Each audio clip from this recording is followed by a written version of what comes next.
টি-20 বিশ্বকাপে অংশগ্রহণ নিয়ে চূড়ান্ত নাটক দেখিয়েছে বাংলাদেশ।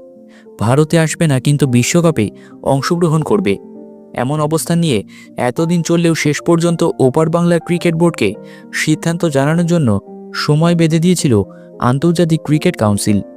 অবাক করা বিষয়, সেই নির্ধারিত সময়ের মধ্যে সংবাদ সম্মেলন করার সময় পেলেও আইসিসি চিঠির পাল্টা উত্তর দেয়নি বিসিবি।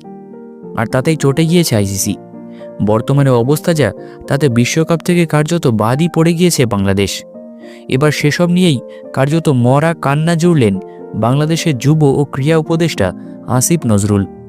শুক্রবার বাংলাদেশ প্রিমিয়ার লিগের ফাইনাল দেখতে ঢাকার শেরেবাংলা স্টেডিয়ামে উপস্থিত হয়েছিলেন তিনি। সেদেশের ক্রীড়া উপদেষ্টা আসিফ নজরুল এবং বাংলাদেশ ক্রিকেট বোর্ডের প্রধান আমিনুল ইসলাম বুলবুল।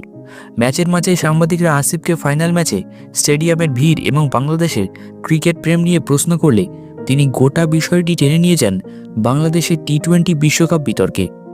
আসিফ বোঝানোর চেষ্টা করেন, আন্তর্জাতিক ক্রিকেট কাউন্সিল এবং ভারতের তরফেই ভুলটা হয়েছে, বাংলাদেশের কোনো দোষই নাকি নেই।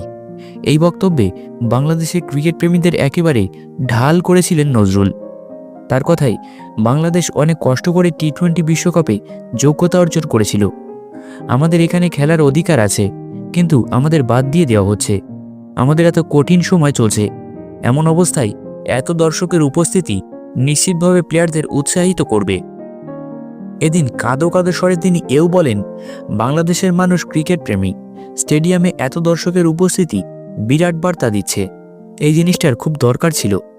বলাই বাহুল্য, বাংলাদেশ প্রিমিয়ার লিগের ফাইনালে ঢাকার স্টেডিয়ামে হাজির হয়েছিল মাত্র 25,000 দর্শক। তাদেরকে একেবারে অস্ত্র বানিয়ে নজরুল বোঝানোর চেষ্টা করলেন আন্তর্জাতিক ক্রিকেট কাউন্সিল তাদের সাথে অন্যায় করেছে। ইঙ্গিত দিয়েছেন, বাংলাদেশকে বাদ দিয়ে বিশ্বকাপ হলে আখেরে ক্ষতি হবে আইসিসির নিজেরই।